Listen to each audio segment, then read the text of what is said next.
भोपाल एक आम सा शहर, शांत रात, 2 दिसंबर 1984। लोग गहरी नींद में थे और उसी वक्त हवा में घुल रहा था एक ऐसा झर जिसकी न कोई आवाज़ थी न कोई रंग, लेकिन असर सीधा मौत तक ले जाता था। कुछ ही मिनटों में लोग खांसने लगे, आंखें जलने लगीं, सांस लेना मुश्किल हो गया। गलियां भर गईं, धुएं से नहीं बल्कि एक अदृश्य मौत से। किसी को समझ नहीं आ रहा था आखिर हो क्या रहा है। शहर के बीचों बीच एक फैक्ट्री थी, यूनियन कार्बाइड। वहीं से लीक हो रही थी मिथाइल आइसोसाइनेट गैस, एक खतरनाक रासायनिक जहर। एक गलती और पूरा शहर उसकी कीमत चुकाने लगा। लोग घर छोड़कर भागे, बच्चे, बूढ़े, परिवार, सभी सड़कों पर थे।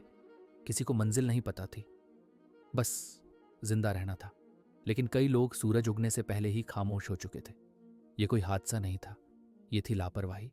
बंद पड़े सुरक्षा सिस्टम, अनदेखी चेतावनियां और मुनाफे के आगे इंसानी जिंदगी की अनदेखी। रात खत्म हो गई, लेकिन असर नहीं। आज भी भोपाल की हवा उस दर्द को याद रखती है। पीढ़ियां बदल गईं, पर उस रात का जहर अब भी सांसों में है। ये कहानी सिर्फ भोपाल की नहीं है, ये एक चेतावनी है कि जब सुरक्षा से समझौता होता है तो इतिहास कभी माफ नहीं करता। क्योंकि कुछ रातें गुजर जाती हैं लेकिन कभी खत्म नहीं होती। पीढ़ियां बदली, पर जहर के निशान अब भी सांसों में हैं। आज भी कई घरों में इलाज जारी है, कई कहानियां अब भी अधूरी हैं। कुछ सवाल आज भी हवा में तैरते हैं। जिम्मेदार कौन था और क्या न्याय कभी पूरा हुआ? जो बच गए वो गवाह बन गए, और जो चले गए वो आंकड़े नहीं थे, वो जिंदगियां थीं। हर साल वो तारीख लौटती है, हर साल शहर फिर चुप हो जाता है।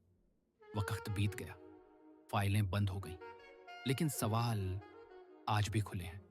मुआवजे दिए गए, कागजों पर हिसाब पूरा हुआ, पर क्या जिंदगी की भरपाई कभी हो सकती है?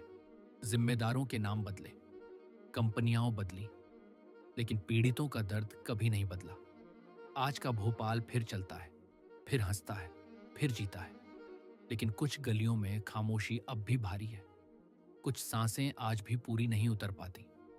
कुछ बच्चे एक ऐसी कीमत चुका रहे हैं जिसकी गलती उन्होंने कभी की ही नहीं।